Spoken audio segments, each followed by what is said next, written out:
Hello दोस्तों, नमस्ते। स्वागत है आपका हमारे यूट्यूब चैनल पर। दोस्तों, हम इंडियन हिस्ट्री में मुग़ल वंश के बारे में अध्ययन कर रहे थे।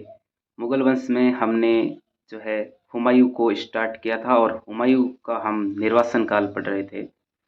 हुमायूँ ने अपने निर्वासन काल में 1553 तक जो है अपने भाइयों को भी अपने नियंत्रण में कर लिया था। लगभग इसके सारे भाई जो है वो सल्ट चुके थे और अपने भाइयों को सल्टाने के साथ साथ जो है उसने भारत के तत्कालीन भारत के जो कांधार, बदख्शां, गजनी आदि, काबुल आदि क्षेत्रों पर जो है इसने अधिकार कर लिया था।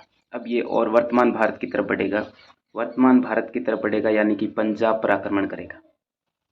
यानी आंतरिक विद्रोहों पर जो है जितने भी थे आंतरिक विद्रोह उस पर उसकी जो है पकड़ बन चुकी है। अब इसको किसी का डर नहीं है, ये सीधा जो है भारत पर आक्रमण करेगा।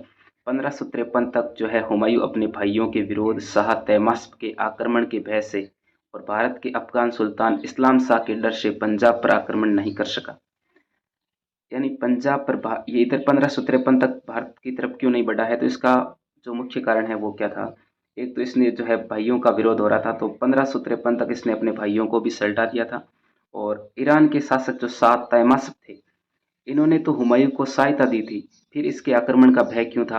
क्योंकि हुमायूं ने जो है कांधार कांधार पर जो है शाह तैमास्प को देने का वादा किया था कि जब शर्तें थी ना कि 14,000 सैनिकों की सहायता दी थी और शाह तैमास्प ने कहा था कि कांधार जो है वो रुक जीतने के बाद वो ईरान के पास रहेगा। लेकिन बाद में क्या हुआ, जब कांधार पर ईरानी गवर्नर की मृत्यु हो जाती है तो हुमायूं कांधार को वापस कब्जे में कर लेता है। इस कारण हुमायूं को शाह तैमास्प के आक्रमण का भी डर है। और इधर भारत में अफगान जो सुल्तान है इस्लाम शाह, यानी जो शेर शाह सूरी है, शेर शाह सूरी की मृत्यु हो जाती है 1545 में। उसके बाद में उसका बेटा इस्लाम शाह यहाँ पर जो है शासन कर रहा था, तो इसके डर से भी जो है हुमायूं ने पंजाब पर आक्रमण नहीं किया था।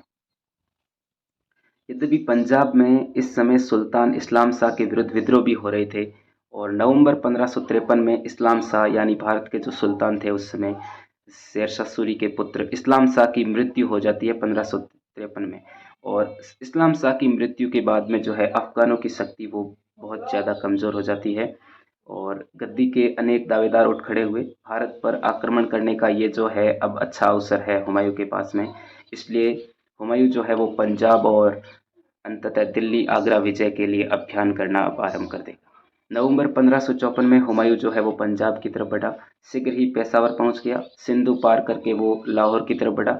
इस बीच इसका जो सेनापति है जो कांधार में नियुक्त था, बैरम खान, वो भी अपने सेना लेकर जो है कांधार से आकर हुमायूं से मिल गया। अतः ने जो है बिना प्रतिरोध के फरवरी 1555 में लाहौर पर अधिकार कर लिया। यानी अब इसका कोई प्रतिरोध नहीं करेगा क्योंकि हुमायूं के पास अब सशक्त सेना है। और हुमायूं ने जो है फरवरी 1555 में लाहौर पर अधिकार कर लिया। लाहौर के बाद में उसने सरहिंद, हिसार और दीपालपुरा पर भी जो है अधिकार कर लिया, यानी यहाँ पर मुगलों का कब्जा हो गया। अब इतिहास के प्रमुख युद्ध मच्छीवाड़ा और सरहिंद के युद्ध होने वाले हैं, तो ध्यान से देखिए। मच्छीवाड़ा में अब अफगानों की पराजय होगी। मुगलों के आगमन और पंजाब पर उनके अधिकार की सूचना पाते ही अफगान सुल्तान सिकंदर सूर अपने योग्यतम सेनापतियों तातार खां और हेवात खां की सेना को जो है सेना के साथ मुगलों को रोकने के लिए भेजा। इन दोनों सेनापतियों के नेतृत्व में जो है हुमायूं का प्रतिरोध करने के लिए भेजा, मुगलों को रोकने के लिए भेजा। उस समय जो अफगान सुल्तान थे सिकंदर सूर, उसने लुधियाना के निकट मच्छीवाड़ा नामक स्थान पर लुधियाना के निकट मच्छीवाड़ा नामक स्थान पर मुगलों और अफगानों के बीच जो है मुठभेड़ हुई। मुगल तोपचियों के आगे, मुगलों के पास तोपखाना था, मुगल तोपचियों के आगे अफगान सैनिक जो हैं धनुर्धर, अफगान धनुर्विद्या में पारंगत थे, तो धनुर्धर जो है वो टिक नहीं पाए। 15 मई 1555, डेट ध्यान रखिएगा, बहुत ही महत्वपूर्ण है। 15 मई 1555 मच्छीवाड़ा का युद्ध। अफगान इसमें पराजित होकर भाग खड़े हुए। मच्छीवाड़ा विजय के परिणाम स्वरूप संपूर्ण पंजाब, सरहिंद, हिसार, फिरोजा और दिल्ली के कुछ समीपवर्ती सीमावर्ती जो क्षेत्र हैं, इन पर मुगलों का जो है कब्जा स्थापित हो गया है। अब दूसरा जो महत्वपूर्ण युद्ध है सरहिंद का युद्ध। मच्छीवाड़ा में पराजय के पश्चात स्वयं सिकंदर सूर यानी खुद अफगान शासक जो है वो एक विशाल सेना के साथ सरहिंद पर अधिकार करने के लिए दिल्ली से चला। और इधर तो तैयार ही थे, बैरम खान, हुमायूं और अल्पायु अकबर जो हुमायूं का पुत्र है, वो अभी छोटी उम्र में ही है, वो उसने भी इस युद्ध में भाग लिया था, सरहिंद के युद्ध में 22 जून 1555 को सरहिंद के निकट मुगलों और अफगानों की मुठभेड़ हुई। और अफगानों की विशाल सेना मुगलों के सामने टिक नहीं पाई, क्योंकि मुगलों के पास जो है आधुनिक हथियार थे। अनेक अफगान सैनिक मारे गए। सिकंदर सूर जो शासक था, वो अफगान शासक वो भाग खड़ा हुआ। सरहिंद के युद्ध ने अफगानों की जो है वो सत्ता समाप्त कर दी, यानी इसमें मुगल जो है वो विजय हुए और अफगान हार गए। अफगानों की जो सत्ता है भारत में, जो आपके 1540 में स्थापित हुई थी शेरशाह सूरी के समय, वो अब खत्म हो चुकी है 1555 में इस सरहिंदी युद्ध के पश्चात। देखो, कहा भी गया है कि जिस प्रकार पानीपत के प्रथम युद्ध में इब्राहिम की पराजय ने भारत में मुगलों की जो है सत्ता स्थापित की थी, उसी प्रकार सरहिंद के युद्ध में सिकंदर सूर की पराजय ने भारत में मुगल सत्ता की जो है पुनर्स्थापना कर दी थी। इस युद्ध ने अफगानों के भाग्य का जो है फैसला कर दिया, यानी अफगानों का भाग्य कैसे फैसला कर दिया कि दिल्ली का जो सिंहासन है वो अफगानों के हाथों से निकल चुका है सरहिंद के युद्ध के बाद में। मच्छीवाड़ा और सरहिंद दो जो प्रमुख युद्ध हुए हैं। अब जो है वापस यहाँ पर भारत में हुमायूं की गद्दी जो है वो होगी स्टार्ट, यानी कि हुमायूं का जो है प्रतिस्थापन। सरहिंद के युद्ध के पश्चात हुमायूं के लिए दिल्ली का मार्ग जो है वो प्रशस्त हो गया। सरहिंद से हुमायूं समाना गया। उसने सिकंदर खान उज़्बेक को दिल्ली पर अधिकार करने को भेजा। मुगल सेना के आगमन की खबर पाकर अफगान जो है वो बिना विरोध किए ही दिल्ली छोड़कर भाग खड़े हुए, क्योंकि इनका जो शासक है सिकंदर सूर, वो भी खुद भाग चुका है। दिल्ली पर अब मुगलों का जो है वापस अधिकार हो गया है। 23 जुलाई 1555 को विजेता हुमायूं ने जो है दिल्ली में प्रवेश किया। एक बार फिर उसका जो है अभिषेक हुआ, राज्याभिषेक हुआ, खुतबा पढ़ा गया और हुमायूं के नाम के जो है सिक्के ढलवाए गए। मुगल अमीरों में जो है इनाम भी बांटे गए, यानी हुमायूं पैसे बांटने में तो बहुत आगे ही है। अब हुमायूं जल्दी ही खत्म हो जाएगा। हुमायूं के जो है अंतिम दिन और उसकी मृत्यु। हुमायूं ने बहुत कठिन परिश्रम से विपत्तियों से जूझते हुए अंततः अपना जो राज्य है वो खोया हुआ राज्य वापस पा लिया था। उसने अपना शेष समय आराम करने में व्यतीत किया। वह अन्य भागों की विजय और प्रशासनिक व्यवस्था बाबर नहीं कर पाया था, और प्रशासनिक व्यवस्था की जो योजनाएं हैं वो बनाने में व्यस्त रहा। ज़्यादा टाइम भी नहीं मिला था, वही मुश्किल से कम ही टाइम मिला था इसको। परंतु दुर्भाग्य से एक बार पुनः हुमायूं पर जो है दुर्भाग्य ने प्रहार किया। इस पर 24 जनवरी 1556 को अपने पुस्तकालय की सीढ़ियों से गिरकर वह गंभीर रूप से घायल हो गया। उपचार के बाद भी उसे बचाया नहीं जा सका, और 2 दिन बाद ही 26 जनवरी 1556 को हुमायूं की जो है वो मृत्यु हो गई। हुमायूं के दुर्भाग्य पर व्यंग्य करते हुए इतिहासकार लैनपुल ने ठीक ही लिखा है कि हुमायूं जो है जीवन भर ठोकरें खाता रहा और ठोकर खाकर ही जो है उसके जीवन का अंत हुआ। हुमायूं का हुमायूं के जो कार्य हैं उसका मूल्यांकन देख लेते हैं, मुश्किल से थोड़ा सा है, देख लीजिए। हुमायूं का व्यक्तित्व और चरित्र विवादास्पद है।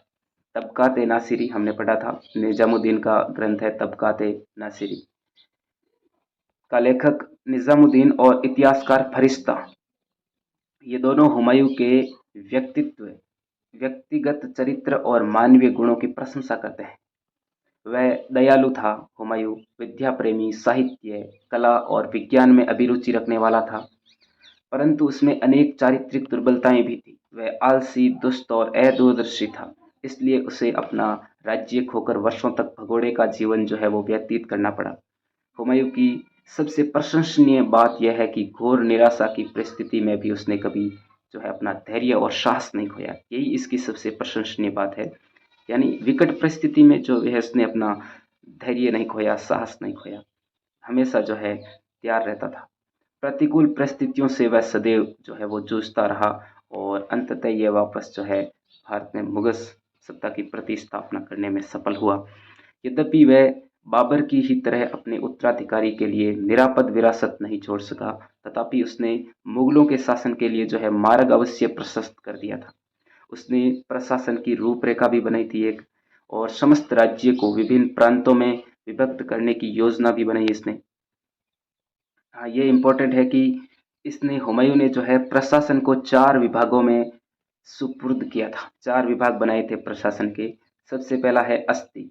अस्थि सैनिक विभाग से संबंधित है। दूसरा हवाई। हवाई जो है महल की आंतरिक व्यवस्था से संबंधित है। और तीसरा है अभी। अभी संबंधित है जल और नदी से संबंधित। और चौथा है खाकी। ये कृषि और भूमि से संबंधित है। प्रत्येक विभाग की देखभाल के लिए जो है अलग अलग मंत्री बहाल किए गए थे। मंत्री सब चारों विभागों के लिए जो है अलग अलग मंत्री होते थे। उसने सप्ताह के दिनों को निश्चित कार्यों के लिए तय किया, यानी सप्ताह के जो 7 दिन हैं उसके लिए निश्चित दिन तय किए कि इस दिन को कौन सा काम करना है। शनिवार और बृहस्पतिवार यानी कि गुरुवार का जो दिन है वो विद्वानों और धार्मिक व्यक्तियों से मुलाकात के लिए तय किया गया। यानी शनिवार और गुरुवार को क्या करेंगे, धार्मिक और विद्वान जो व्यक्ति हैं उनसे मुलाकात करेंगे। रविवार और मंगलवार को वह राजकीय पदाधिकारियों से मिलता और प्रशासनिक कार्य करता, यानी प्रशासनिक कार्य से संबंधित जो है अपने राजनीतिक पदाधिकारी थे, राजकीय पदाधिकारी, सरकारी जो कर्मचारी है उनसे मिलता था। बाकी दिन वह आराम करता, व्यक्तिगत कार्यों में जो है वो व्यतीत करता बाकी दिन। हुमायूं की प्रशासनिक रूपरेखा को उसके उत्तराधिकारी अकबर ने जो है संशोधित किया था। इसका उत्तराधिकारी जो आया था अकबर, उसने संशोधित और परिवर्धित कर मुगल राज्य की जो जड़ है वो सुदृढ़ की। इस तरह हुमायूं जीवन में असफल नहीं रहा, ये कह सकते हैं, क्योंकि इसने जो है अपना राज्य जो है बचाए रखा, वापस जो है प्राप्त कर लिया। हाँ, वह भाग्यहीन था। वस्तुतः हुमायूं दया का पात्र है, घृणा का नहीं। ये लाइन जो है किसने कही है, ए बी पांडे ने कही है।